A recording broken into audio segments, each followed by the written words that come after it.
Shalom, salam berkat dari kami untuk pendengar sekalian. Saat ini pendengar akan diberkati dengan program Hari Ini Harinya Tuhan bagian yang ke-8. Sebuah program rohani tentang doktrin Alkitab yang menolong kita untuk semakin tertanam dalam kebenaran firman dan bertumbuh dalam kemuliaan. Bersama hambanya, Pendeta Gilbert Lumwendong, STH. Banyak orang merasa doktrin Alkitab sebagai sesuatu yang membingungkan. Tetapi tahukah saudara bahwa doktrin Alkitab intinya adalah memahami Alkitab dengan benar, dengan pemahaman yang sistematis, sehingga kita terus dapat tertanam di dalam kebenaran firman, sehingga kita terus bertumbuh di dalam kemuliaan Allah. Buka hati saudara sekalian untuk menerima berkat-berkat firman-Nya hari ini. Ketika kita menjadi murid Kristus, maka kita mendapat anugerah yang luar biasa, bahwa kita dijaga, dilindungi Tuhan seperti biji matanya Tuhan. Waduh, ini kan hal yang sangat luar biasa, karena salah satu bagian sensitif dalam hidup manusia yang paling dijaga, paling diperhatikan adalah biji mata kita. Nah, saudaraku yang kasih dalam Tuhan, ketika Alkitab berkata kita biji mata Tuhan, maka benar apa yang Alkitab berkata, satu tas rambutmu pun tidak akan jatuh ke tanah tanpa seizin Tuhan. Bahkan Alkitab berkata tidak ada kekuatan musuh yang akan membahayakan hidup kita. Itu sebabnya saudaraku yang kasih dalam Tuhan, hidup Kristen bukan gak ada masalah, hidup Kristen bukan gak ada persoalan, tapi hidup Kristen gak ada stres. Kenapa tidak ada stres? Karena penjagaan Tuhan begitu luar biasa. Kita dijaga seperti biji matanya Tuhan. Nah, saudaraku yang kasih dalam Tuhan, apa artinya kita dijaga seperti biji matanya Tuhan? Yang pertama, ini bukti bahwa Dia begitu mengasihi kita. Oh, saudaraku yang kasih dalam Tuhan, Dia adalah Tuhan yang mengasihi kita. Dia bukan hanya mengasihi kita dengan perkataan, Dia bukan hanya mengasihi kita dengan konsep-konsep yang hebat, tapi Dia mengasihi kita dengan bukti yang nyata. Dia jaga kita seperti biji matanya sendiri. Artinya kita dalam perlindungan yang sempurna, kita dalam perlindungan yang luar biasa. Tidak ada alasan untuk kita takut dan khawatir. Karena itu selalu saya katakan, orang-orang yang takut dan khawatir adalah orang-orang yang menghina Tuhan. Karena Dia begitu mengasihi kita, Dia tempatkan kita dalam posisi yang sangat luar biasa. Kita menjadi biji matanya Tuhan.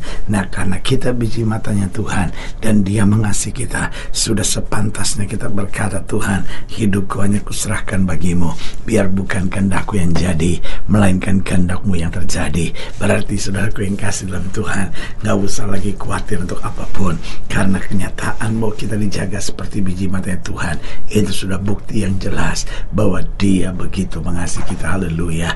Yang kedua, karena kita dijaga seperti biji mata Tuhan, ini juga sebuah bukti bahwa Dia adalah Tuhan yang serius dengan kita. Oh, Allah kita bukanlah Allah yang main-main.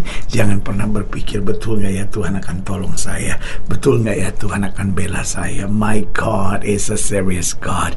Allah saya adalah Allah yang serius. Sekali Dia panggil kita, Dia perlengkapi kita, Dia kuatkan kita, Dia jaga kita, Dia bela kita, dan Dia lakukan yang terbaik buat kita. Oh, saudaraku yang kasih dalam Tuhan, menyadari bahwa Tuhan itu serius dengan kita. Ini bukan saatnya lagi kita main-main dengan Tuhan. Ini saatnya kita serius dengan Tuhan. Sekali kita iring Yesus, kita akan tetap melayani Dia selama-lamanya. Haleluya. Yang ketiga, bahwa kita dijaga seperti biji mata Tuhan, ini juga merupakan bukti bahwa Dia siap melakukan apa saja buat kita. Bahkan Dia tempatkan kita pada tempat yang begitu terhormat seperti biji matanya. Dan Dia sudah buktikan 2000 tahun yang lalu, Dia bahkan sudah mati buat kita, curahkan darah buat kita. Paulus berkata, kalau darahnya saja sudah ditumpahkan, masakan tangannya tidak akan terulur untuk menyelamatkan kita. Kadangkala persoalannya kita membatasi kuasa Tuhan. Kita mempertanyakan, masa sih Tuhan mau menyembuhkan saya? Masa sih Tuhan mau memulihkan keluarga saya? Masa sih sih Tuhan mau menerima doa saya? Masa sih Tuhan mau mengampuni dosa saya? Saya harus tegaskan dan ingatkan sekali lagi, Tuhan mau dan siap melakukan apa saja bagi kita, asal saja kita dapat kembali berjalan dalam terang kasih anugerah yang sempurna. Haleluya. Saudaraku yang kasih dalam Tuhan, kita dijaga seperti biji mata Tuhan. Ini bukti bahwa Dia mengasihi kita. Ini bukti bahwa Dia serius dengan kita. Ini bukti bahwa Dia melakukan apa saja buat kita. Dan ini juga merupakan bukti bahwa Dia menyediakan yang terbaik buat kita. Saudaraku yang kasih dalam Tuhan, berani saya katakan, Tuhan tidak pernah hanya memberikan yang baik buat kita, karena Dia selalu menyediakan yang terbaik buat kita. Oh saudaraku yang kasih dalam Tuhan, sebagai hamba Allah saya mau ingatkan buat pendengar sekalian, betul kita ada di tengah dunia yang penuh dengan lika-liku ini. Kita penuh dengan tekanan dan ancaman di muka bumi, tapi kita dipelihara, kita dijaga seperti biji matanya Tuhan. Sudah saatnya kita harus belajar tenang, berserah, dan beriman kepada Tuhan dan segala janjinya, bahwa hanya yang terbaik yang Tuhan izinkan terjadi dalam hidup kita. Haleluya. Selamat datang dalam program kita hari ini, Hari Tuhan, sebuah program rohani yang kembali mengingatkan kepada kita betapa pentingnya kita menjadikan firman Tuhan sebagai dasar keseharian hidup kita. Karena selama kita jadikan firman Tuhan sebagai dasar keseharian hidup kita, langkah-langkah ke depan kita penuh dengan kepastian kemenangan, berkat mujizat dan perkara-perkara besar. Haleluya. Kita sedang membahas tentang dijaga sebagai biji mata Tuhan. Wah, luar biasa. Tidak ada yang lebih indah dalam hidup kekristenan kita kecuali kita menyadari di tengah masalah apapun kita dijaga sebagai biji matanya Tuhan. Haleluya. Nah, saudara yang kasih dalam Tuhan, dalam pembahasan tentang dijaga seperti biji matanya Tuhan, kita mau sama-sama belajar dari Keluaran pasal 32. Keluaran pasal 32 ayatnya yang pertama, Keluaran 32 ayat 1 sampai ayat yang ke-10. Demikian firman Tuhan. Keluaran 32 ayat 1 sampai 10 di bawah judul perikop nyanyian Musa. Ulangan 32 ayat 1 sampai 10. Pasanglah telingamu, hai langit, aku mau berbicara, dan baiklah bumi mendengarkan ucapan mulutku. Mudah-mudahan pengajaranku menitik laksana hujan, perkataanku menetes laksana embun, laksana hujan renai ke atas tunas muda, dan laksana dirus hujan ke atas tumbuh-tumbuhan. Sebab nama Tuhan akan kuserukan. Berilah hormat kepada Allah kita, gunung batu yang pekerjaannya sempurna, karena segala jalannya adil. Allah yang setia dengan tiada kecurangan, adil dan benar Dia, berlaku busuk terhadap Dia mereka yang bukan lagi anak-anaknya merupakan noda, suatu angkatan yang bengkok dan belat-belit.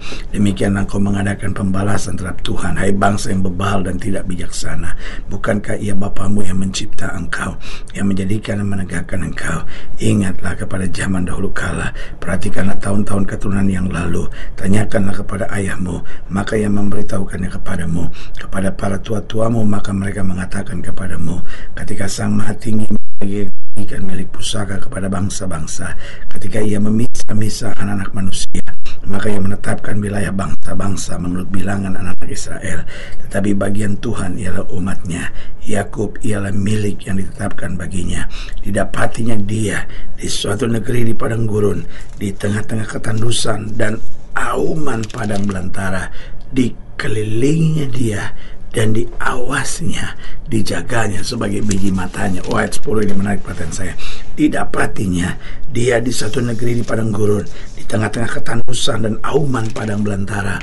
Dikelilinginya Dia dan diawasinya, dijaganya sebagai biji matanya. Inilah gambaran kehidupan kita, bahwa kita ada di satu negeri padang gurun, di tengah-tengah ketandusan, di tengah ancaman padang belantara, tapi kita dikelilingi, diawasi, dijaga sebagai biji mata Tuhan. Haleluya. Saudaraku yang kasih dalam Tuhan, pertanyaannya, siapa yang dijaga Tuhan sebagai biji matanya?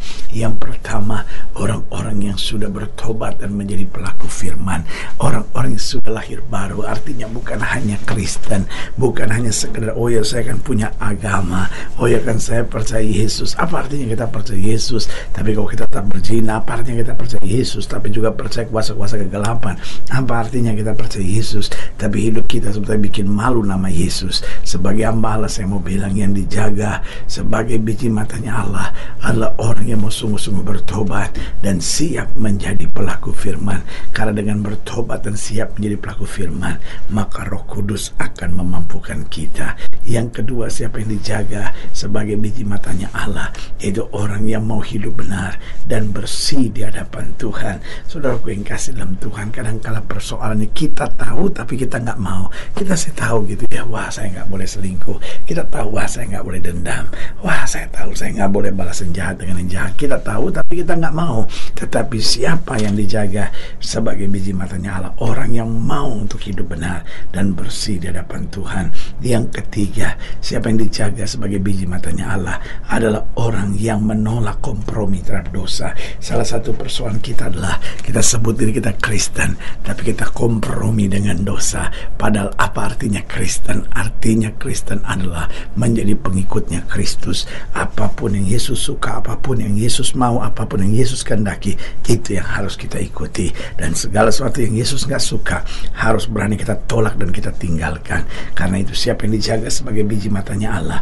Yang pertama, orang yang rindu bertobat dan siap menjadi pelaku firman. Yang kedua, orang yang hidupnya mau benar dan bersih di hadapan Tuhan. Yang ketiga, orang yang berani menolak kompromi terhadap dosa. Dan yang keempat, orang yang selalu mau mendahulukan Tuhan lebih dari segala-galanya. Karena Alkitab berkata, orang yang mencari kerajaan Allah serta kebenarannya, maka semuanya akan ditambahkan dalam hidupnya. Sudah saatnya anak-anak Tuhan mendahulukan Tuhan lebih dari segalanya. Maka kita juga sadar bahwa Tuhan akan mendahulukan kita lebih dari segalanya. Haleluya.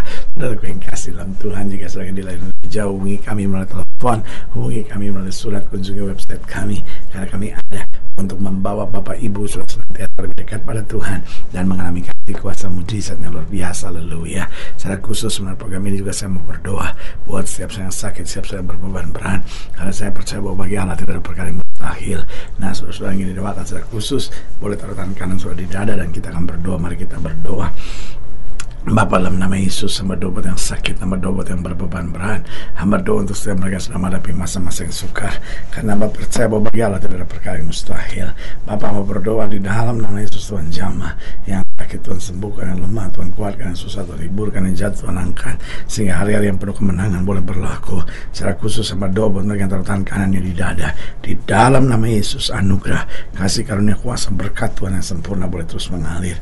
Bahkan mereka yang taruh tangan kanannya di dada, yang butuh mujizat Tuhan, karena kami perlu menyadari bahwa kami dijaga sebagai biji matanya Allah. Bapa, mau berdoa di dalam nama Yesus, penjagaan Tuhan yang sempurna, kasih karunia Tuhan yang dahsyat boleh terus menyertai. Di dalam nama Yesus kami berdoa. Haleluya. Amin. Saudaraku yang kasih dalam Tuhan, kita sudah berdoa. Ingat, Allah tidak pernah lalai menepati janjinya. Inilah saatnya buat kita untuk bangkit bersemangat, bersukacita dalam menghadapi segala